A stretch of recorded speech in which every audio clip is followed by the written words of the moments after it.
And we are back in Studio K. I'm sitting here with the one and only Jaki Blue. How you feeling after that performance, hello. Jaki? I feel great. The vibes in here are wonderful. It makes it easy.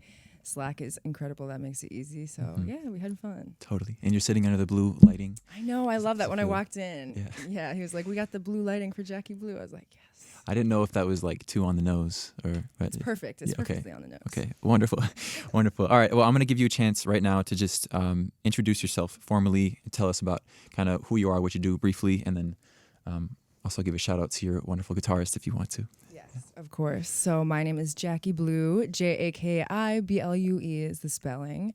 And I am a singer-songwriter. I grew up here in Minneapolis. I was born in Alabama, actually, but I moved here at a very young age, so I don't really remember it. So yes, grew up in Minneapolis, and music is my heart and soul. It makes me feel alive. And I do have an interesting story when it comes to my discovery of music and my love for it. And I'm sure we'll get into that at some point. Yeah. But yeah, I love creating. I love making people feel more connected. It makes me feel more connected to people and myself. And so, yeah. Beautiful.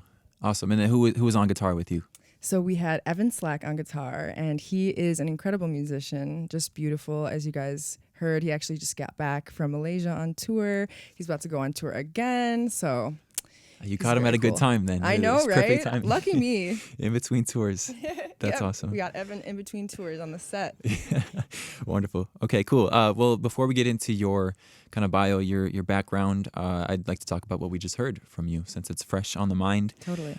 So we started things off with Honest, correct? Tell me a little bit more about kind of what went into that song. Yes. So that song is probably the most special song I've ever written.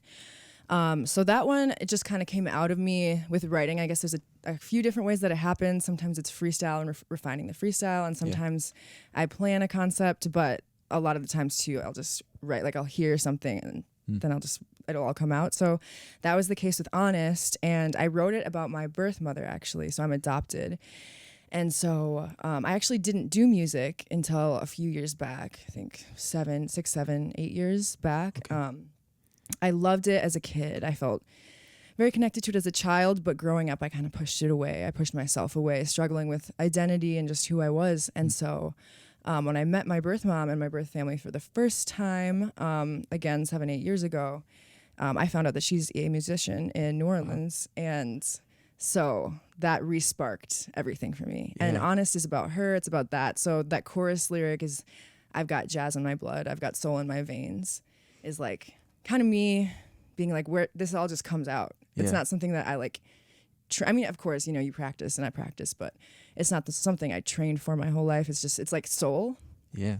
To me and so that's what that's about. It shines through. You definitely have a very soulful delivery with your vocals. So is your birth mom, is she a jazz musician in New Orleans? Yeah, she does all sorts of stuff. She plays fiddle as well as a few other instruments and stuff. Cool. She's super cool. So wow. That's awesome. Wonderful. Okay, then you followed that with Lonely, correct? Or no, Blue Dream. Blue Dream was before that, yes. Yes. Okay, cool. You kind of talked about that one. Yes, already. I did do a little spiel just about, getting lost in our own realities, our own imaginations, which it can be a beautiful thing and it's a good way to escape, but it can hinder us, from facing reality, but I don't know. I'm working on it. Yeah. We're all working on it. We all are. Yeah. But it's beautiful to have a blue dream sometimes. It just depends. And then on the relationship end of it, blue dreams can oftentimes become very toxic if you're, not living in reality with someone else. So it can be very beautiful. Cool. So you're kind of exploring both sides of that. Yes, it's like a double meaning. Totally. Very cool. Awesome. And then you followed that with Lonely, and I think that one kind of speaks for itself. Indeed. There's a lot of emotion in that. Yes. For sure. Cool. And then you ended it with something that's never been played before, right? Yes, the freestyle. Woohoo! The best part. Everybody cheer in your cars. But I don't hear y'all cheering. No, I'm kidding. So so where did those lyrics come from when you were doing that? Is that just it's off the dome? Yes. So to be honest, I don't know where they came from, and I don't remember pretty much any of them. So I'm really happy that's recorded. That's you got to comb through that again because there's definitely some usable moments in there for sure. Yeah. No, that's what me and Evan talk about too, because we were just recording some stuff and doing a session, and we were like, we don't know. There's so much stuff. It's hard to comb through it. I don't know how you do that. Well, I don't have a mic, but it's 10 minutes, just words. Yeah. So it's just the flow. Yeah. It's like tapping into a state of mind. So is that often how you go about it when you're writing songs? Do you just kind of turn the mic on and record and see what comes out? Yeah, that's one of my favorite ways. I feel like Okay. it's the most, not authentic way, but it's the most organic way. Yeah. Because I'm kind of, I don't know if you've ever seen any of like the Rick Rubin interviews Totally. or talks, how he talks about tapping into different frequencies and channels. And I feel like that's something that kind of happens where it's just like you get the flow and the vibe going and you're there. Yeah, totally. And so when you're songwriting, you're just out in the world and something just comes to you like at an inopportune moment, how do you kind of like, do you use like your notes app or like voice memos, or how do you Yeah. capture that moment? That's a great question, actually. I do use voice memos a lot and notes a lot. That's something I've actually kind of had to accept as someone who's just a very creative and in the flow type of artist, that I have to let go if I'm not able to get everything, which can be frustrating because there's just so much that can be used. But yeah, I try to write things down when I can, but a lot of the times I just have to like let ideas pass because they'll come. Yeah, they will come. And so how do you choose what songs you use then? Like, I mean, I feel like that's because they're all So your hard. babies, like you were saying. Yeah. Yeah. And so you have 2 singles out already right now. Yes, 2 correct? singles right now. That's cool. And can you remind me the names of those singles? Absolutely. So Yeah. one is called Undone, My Only Escape, and the other one is called Things I Haven't Told You. Okay, cool. And you have a Yes. great music video for Things I Haven't Told You. Yeah, I right? do have a really cool music video for that Cool. one. Yeah. Do you want to talk about the creation of that music video at all? Or Yeah, we totally can. So that actually, that's funny. We filmed part of it at my parents' cabin. My parents have a cabin, and it's like a little log, kind of vintage, cool looking spot. So Yeah. we did some shots there, and we were out in nature. I was on a motorcycle Yeah. for a little bit in there. How did you film that? Was there someone alongside you riding, or? Yes, we Okay. did that. My manager is with us too. His name's Tayo. He was there for that. We did someone driving next to us in the car. Cool. So that's how we got those shots. Very cool. And then I had also, so for the bar scenes, there's a couple bar scenes in there. I had performed at this spot called Heartbreakers, and I asked them if I could just use the space because it had that like cool kind of vintagey feel I was looking for. So that's how that part came to be too. Cool. Awesome. Yeah, it's definitely a worthwhile watch for sure. Cool. Well, let's get into your story now. I'm very curious. So you kind of talked about how you found music making, but when was that moment where you're like, yeah, I really want to do this. I want to pursue this. Sure. So I was going to Iowa State at the time for journalism before I was doing music at all. Cool. So when this meeting with my birth mother happened, she had bought me a ukulele. So I started to like play around with it, like started to sing a little bit. I always had been a writer. I always wrote. So that wasn't necessarily new, but I started just writing songs, and it was just like easy, and it felt so good. And so that kind of grew and grew into an obsession where I was like, this is what I'm meant to do. Like I have to do this. So I dropped out. And yeah, now I'm a musician. That's music awesome. artist, yeah. Cool. And so you were saying that you don't necessarily have any like formal training with vocal stuff, but how about like informal training? Like do you have like any artists that really influenced you growing up? Or I guess you said your mom too is another influence. But yeah, speak on that. Totally. So a couple of my favorite music artists, I really love Etta James, which is great. Amy Winehouse has been another big inspiration. There's something about Amy that is just wonderful.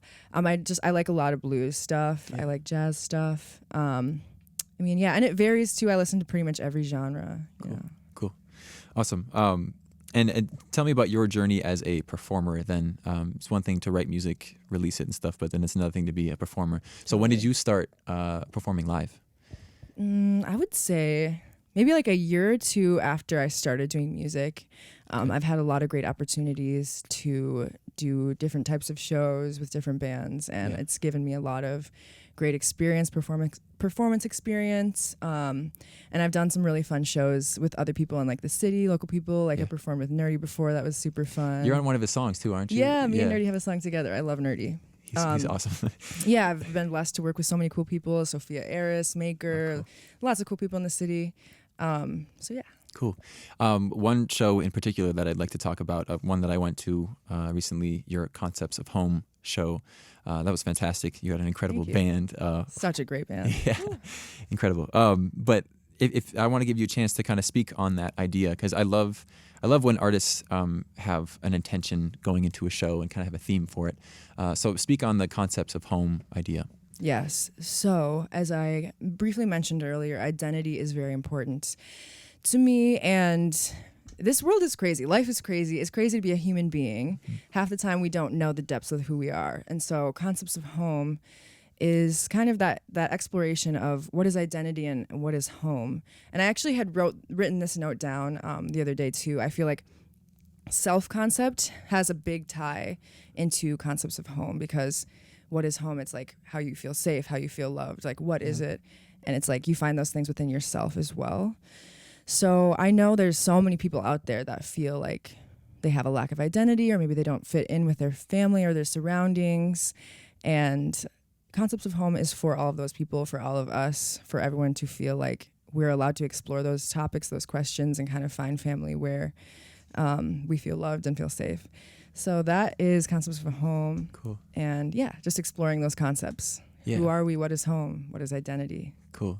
And would you say that music is something that has helped you find your concept of home internally? Absolutely. 100%. Okay, cool. Yes. Very cool. And so is that, I mean, that was the theme of that show, but that's something that you carry forward with all of your shows, right? Yes, and Right. I have an EP coming out soon. It's going to be Cool. titled Concepts of Home. Very nice. And so I'm very excited about that. A couple of the songs you heard today will be on there. Honest and Blue Dream. Great. And maybe Lonely too. So yeah, I'm really excited to put that out, and that project you'll be seeing a lot more about the concept and deep dives into it on social media and all that too. Cool. Do you have a tentative date for that you can announce now, or?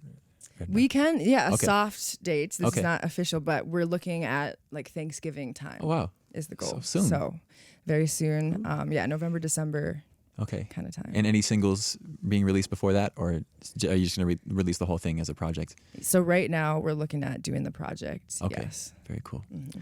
Awesome. Well, on top of that release, do you have any shows that you want to alert our audience of?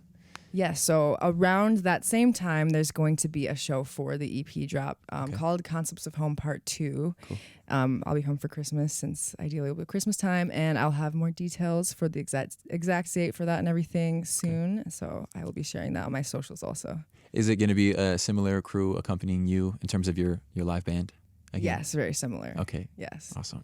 Looking forward to that. That's Yay. such a great configuration there. And how about like Sophia Eris? Is she going to be a part of it again, or do you not know? So other- we are planning it all out. Okay. They also have a drop coming out too around that time, which is super Yeah. exciting. So we're excited to kind of collab on stuff. Cool. Awesome. Great. Well, I've one final question for you. This is one that I ask all the artists that come in. I want you to build a dream bill for yourself. You get to be on it. You get 3 other performers that you would love to perform with. Who are you choosing? Wow. Yeah. Dead or alive, too. Dead or alive? Uh-huh. Oh my gosh. I mean, you were already talking about some artists that influenced you earlier. but- Yeah. Oh my gosh, that's so hard. I know, There's I so mean- many amazing. Okay, I'm not. You know what? I'm not going to overthink it. Yeah. I'm just going to go. Amy Winehouse, Etta James, Ray Charles. Wow. Bam. Incredible. That would be such a good show. Yeah, that would be awesome. Maybe you could play with some of them, too. That would be very super cool. Do you have a venue in mind for it? For the Dream Show. Yeah. Why Madison Square Garden? There you go. There you go. Yeah. Dream big. I like it. Cool. All right. Well, anything else you want to leave with our Radio K listeners today? I would love to say thank you for listening, and to anyone out there who feels alone or struggles with identity, know that you're not alone, and that identity is a very confusing and complicated topic, and I love you all so much. Awesome. Thank you so much, Jaki Blue. Thank you. Appreciate it. All right, we're going to kick it back to the DJ booth for some more local music until 5 p.m. Please stick around for it. This is Radio K, Real College Radio.